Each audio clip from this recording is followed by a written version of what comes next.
Hey guys, this is Shiny Zekrom. Welcome back to another PMU video. In this part, we are first gonna head north of where we ended off last, which is the crossroads, and we are gonna head into Grassroot Town. Grassroot Town, this is where a lot of things are, really. First up, right here is the Chimecho Assembly. This is where you can get out your teammates. You can rename them by hitting enter on something and go down to rename. You can click like standby, so if they're in your team, you can stay. You can do this, which I am doing. I am not going to be using Joey, but yeah. So if you do that, you can release a Pokemon, and they are no longer with your team. So as you can see, Turtwig is my only member left, and you cannot release your starter ever. It will not happen. So we are gonna name him.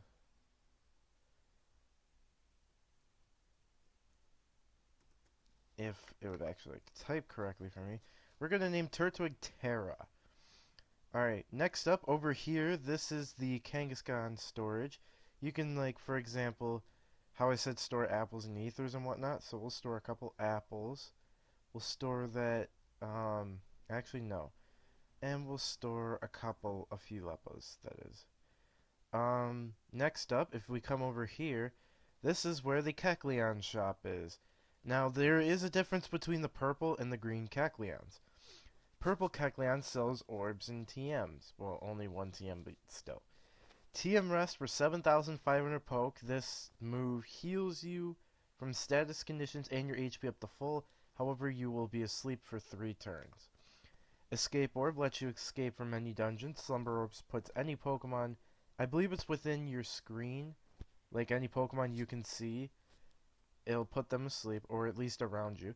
Petrify will basically petrify them or paralyze them, really, so they have less of a chance to attack. Full hold means they will have to stay in place. Recycle orbs, we'll get into those a bit later because you're not going to know, but I'll explain it now, I guess, anyways. Recycle orbs, they will recycle any grimy foods that you have in your inventory if you happen to get them from a grimy trap. Some grimy foods that are on the ground are not able to be recovered, so be aware of that. And actually, that was perfect timing. This is a time change that you might have just seen with the background going from like a reddish hue to this darker hue. This is the first time change. What happens here is some Pokemon on PMU are exclusive to nighttime, while some are exclusive to like daytime. Some are exclusive to dusk, which was the time before this, and some are exclusive to dawn. Right now with night, there's not really any exclusive that we'll be going over for now, but yeah. And anytime a time change occurs, this is when missions will happen. Missions are earned when you beat a dungeon all the way through, and they can appear on the board, which we will get to soon, hopefully. Cleanse orbs. These cleanse any sticky items you have. Sea trap orbs let you see any traps on the floor. Rebound orb will rebound any damage you've taken. Trap bust destroys any traps. Now, you can also, besides buying items, you can sell them, which we are going to do right now. So let's take an example. Selling a couple orange berries, we got 20 poke. Sell all these lepos we got for 15 apiece, and look at that, we're up to 95 poke. And I'm personally not a big fan of hidden power since I believe it varies every floor or varies per dungeon, so it's not exactly the most reliable. And Turtwig isn't really a special attacker, so Absorb is fine with me for now. So you can also go down to an item summary by just hitting enter and moving down to summary, and it'll say like the rarity of it, the sell price, and what move it would teach. So let's sell this for 250, and look at that, just like that, from that beginning dungeon, if you just keep a few lepos and the apples and ethers and stuff, we already have 345 poke. That's a pretty decent start, considering we've only done one dungeon. So I'm going to take these items out, and what I personally like to do is I like to store my money at the very top, so when I enter storage, if I want to buy items, otherwise we'll store the rest of these. I'll quick go over the items in the green Kecleon shop just to make sure. Blast Seed is a 2-tile spray when eaten and does damage. Sticks you can throw in a line of sight. in order to um, deal damage. The same with Iron Thorns. Apples and Lepos we already went over, but apples give you 50 belly. Lepos heal 5 PP of every move. Pecha berries will heal poison status. Oranberry heals 100 HP as we've already seen. Sleep Seed, if eaten, will put the Pokemon to sleep. Throwing is not a mechanic in this, so be aware of that. Now, there are a couple good items in here that I think will buy at least one of each. Beginner's Band. Not only does this raise the stats of whoever holds this, but it's an unknown thing with the beginner items that they increase your experience points by 3%. It may not seem like much, but 3% can be a lot in the end. So for an example, if I get 100 EXP, the 3% would give me another 3 experience, so I would get 103 instead of 100. It's small, but it can matter in the end when you get a lot of Pokemon kills. Ether, we already went over, heals 10 belly. Speedy Band, this, how them that boosts the where speed stat, which is for hit stun, which is a mechanic where, you will not as often be able to not attack. Like when you attack, you're basically what's called hit stunning a target, and if you hit stun a target, they have less of a chance to attack. Power Band increases your attack stat. Defense Scarf increases your defense stat. Sweetheart, this restores PP and HP depending on how many people are around you. So if you're solo, it's not going to do that much. But if you're around, like, say, 20 people, it's going to heal a lot of HP and PP. But the most you can really have in a dungeon is 4, so Sweethearts are more so better in townish areas. Regardless. Beginner's Band. This is what's called a team item. Team item means it can be held by anyone in your party, and when held by anyone in the party, it raises the stats of any member in that team. So, like, I could have the beginner's badge be held by the Rattata I had, and Turtwig would get the stats from it. The beginner's band, however, is not a team item. Regardless, we're still going to grab these items because I feel like they are worth it. So it's 100 for the beginner's badge and 55 for the beginner's band. So we are going to buy one of each because when we recruit Pokemon, that's when that beginner's badge is really going to come in handy for us. I do believe the EXP stacks, so you can get up to a 6% EXP boost. I have to go do something, so I will be right back. Sorry about that, I had to go do something really quick, but anyways, let's get back to everything.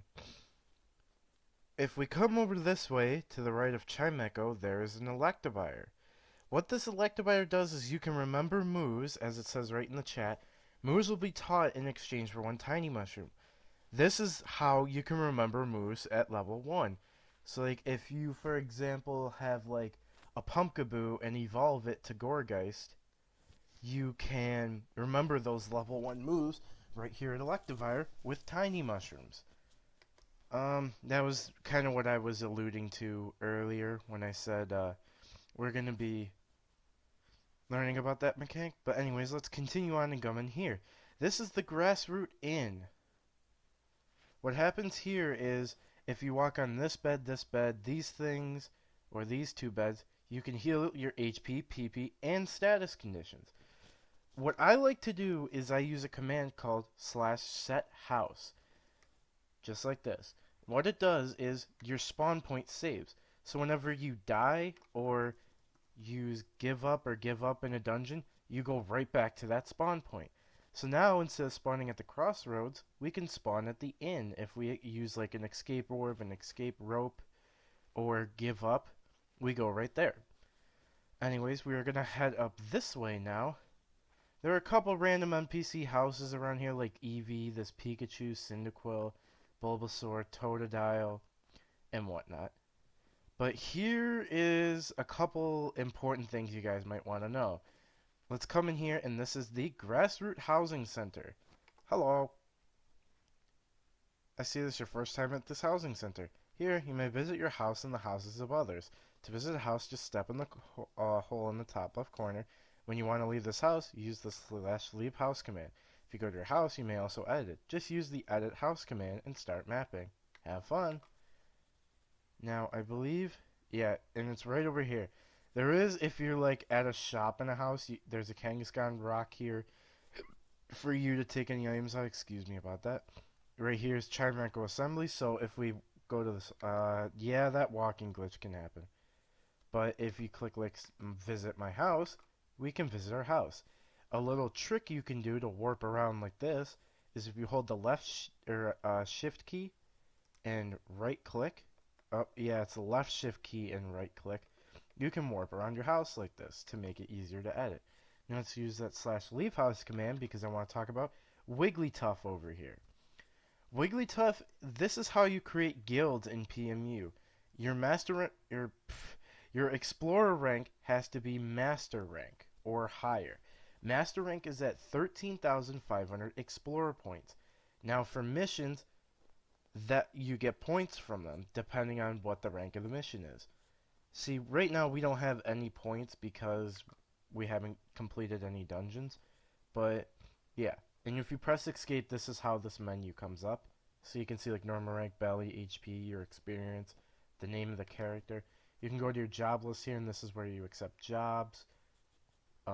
Others, you can go to like all these different other options, which aren't really the useful. Team, you can go here and you could like switch to a member or send a member home, like that.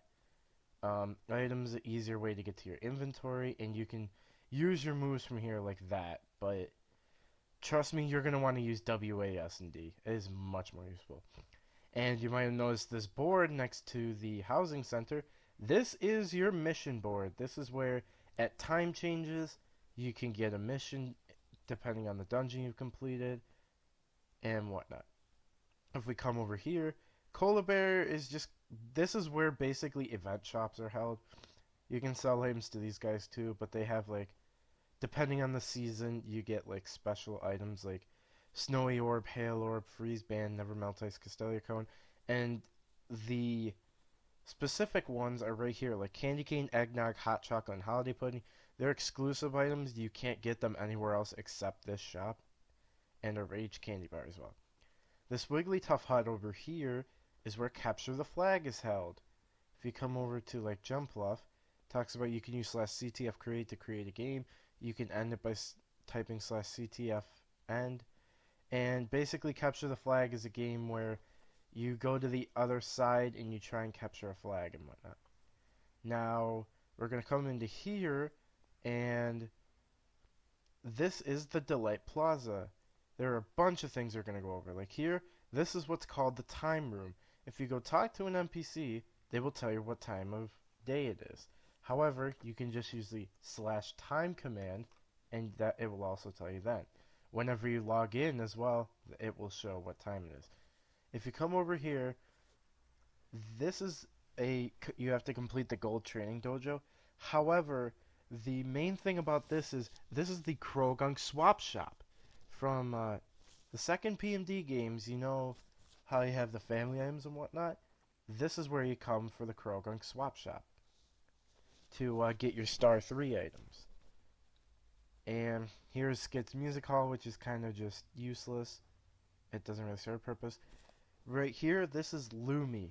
If you take a big mushroom, which by the way, I forgot to mention, tiny mushrooms can be a drop from bosses as well as big mushrooms.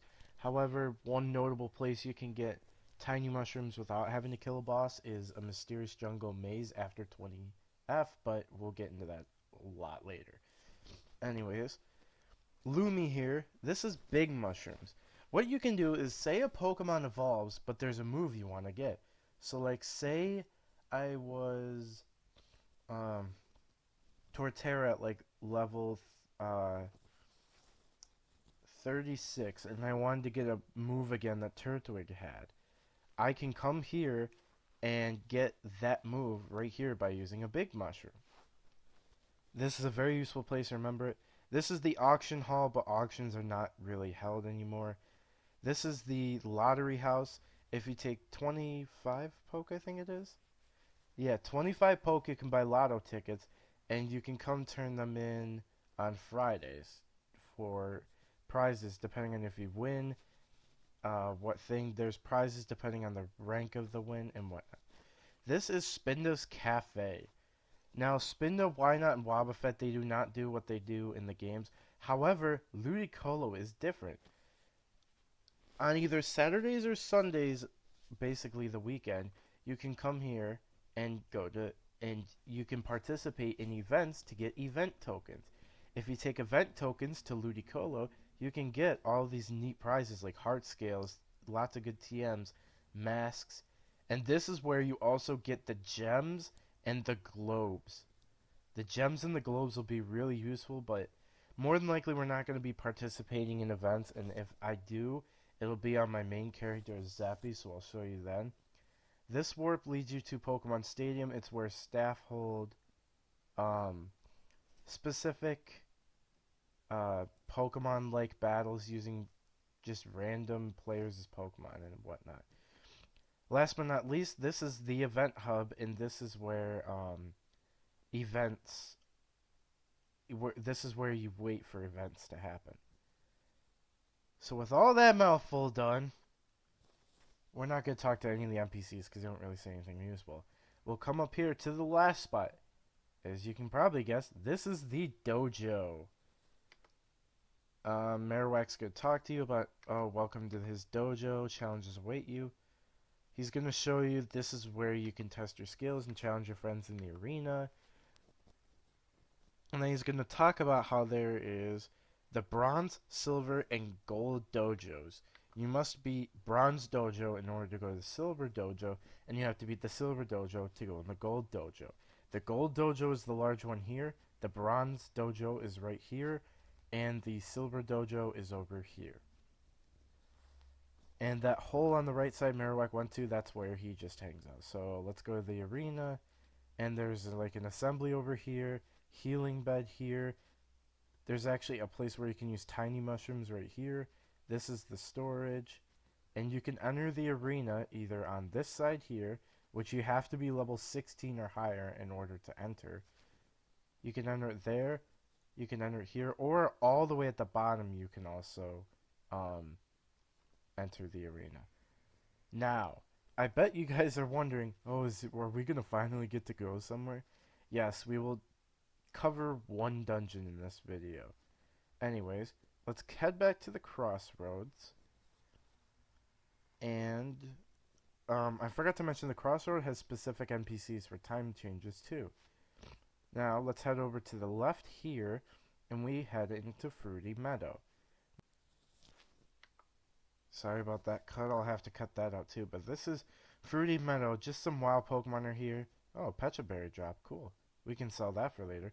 You can just kill these Pokemon to try and get some experience, level up, and you have a chance to recruit stuff, which I'll mention this now. If you click a Pokemon like this, it'll say, oh, if it's recruitable or it's too high for you.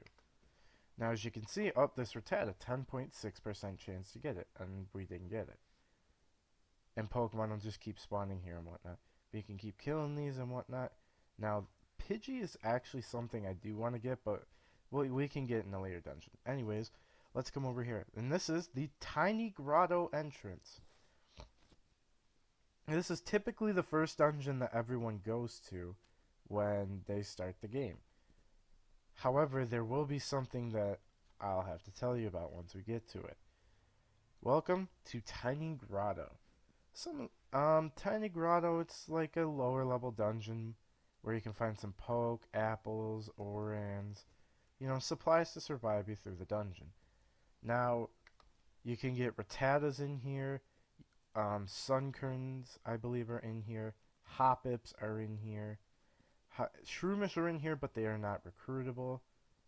And because you see, we got our first status condition of paralysis. This will slow our movement down a little bit, so we have to be kind of careful because we also have the chance to not attack. But it seems we're okay for right now. As we slowly trek on, let's see what happens. And yeah, before you ask, grass types can still get affected by the stun spore and whatnot. And electric types can still get paralyzed. That hasn't been implemented yet, but hopefully soon we can have that. Anyways, yep, you can find lepers in here as well. And let's kill these guys, try and get our level up a little bit. As you can see, I'm either missing my moves or I'm getting paralyzed right now. So that's another reason why I have Absorb, is just when I have status conditions, if I get that move off, oh, I can actually deal some damage. No, we find a Blast Seed in here as well, which is really nice. But as you can see, the poke is piling up in here, and I totally forgot. We should probably be equipping the Beginner's Band to increase our stats a little bit. Which equipping, all you have to do is go into your inventory, hit enter on the item, and right here, as you can see, it says take, but that's where it would say equip, and you can equip your item. Now, as you can see, we hit level 12, so we're almost to Razor Leaf. Just need one more level. Which, if we can, I'd like to get it in this dungeon if possible. But I also want to complete this. Sort of. Because I'll explain right now, we are not going to be able to complete this dungeon, and I will show you why. Oh, and here we go, our first recruited Pokemon. Rattata wants to join your team. So this is what it looks like when a Pokemon wants to join you. You can say yes or no, but I've already said I didn't want a Rattata, so I'm going to say no. All you have to do is hit enter when you see that. But to recruit Pokemon, you have to have an open slot. So make sure you do, because otherwise, yeah, you're not. If you find that really rare Pokemon that you want and you don't have an open slot, it's really gonna bite you in the butt. Because I've had that problem before with my main character, and I never want to have it again. Oh, we got another Rattata, but I don't want it on our team. Alright, we're almost there. We just have this floor and the next floor, and then I'll show you why we can't move on. So we're going to continue on this way, hoping to find the stairs so we can get rid of that paralysis when we give up at the crossroads. And hoping we can also hit level 13 this run as well. That would be really good in terms of me getting my moveset. And it looks like, oh man, I gotta go all the way around. I head back all that way we just went and hope that we can find the stairs the other way with our slow movement. I feel like a snail right now, even though I'm a turtle-ish thing. So let's continue up here, and there are the stairs, surely. And oh, our inventory is full, it seems. So let's use a Lepa Berry just to recover our PP a little bit so we can pick up that Blast Seed to sell. Alright, let's move on to floor 5, the last floor. Alright, let's come on. You can do it, Terra. There you go. See, paralysis can be a pain in the butt too. So be careful of that to anyone that walks this dungeon. Shroomis can do that. And I also believe it can poison powder, so make sure if you have Patcha Berries that you're using them if you get paralyzed. Because otherwise you might be in a world of trouble. Oh, and there's a message. Getting hungry. All you have to do when you see this is it means you have 20 belly left, and you might want to eat something soon. So just make sure you're watching careful of that. Also, I should mention, if you see wind is going to be in the chat box. This was actually not a present thing, but they changed it because people were not able to tell when the wind was because it was in the battle log. And there we go. Level 13 gives us Razor Leaf. Now see that range? It is amazing. You can snipe over walls like that. It's such a good range. And it looks like it's 8 tiles, not 10 like I was thinking. But regardless, it's still a very good move for us to have because of that range. Now getting Dizzy for Hunger. Now this is Tiny Sanctuary.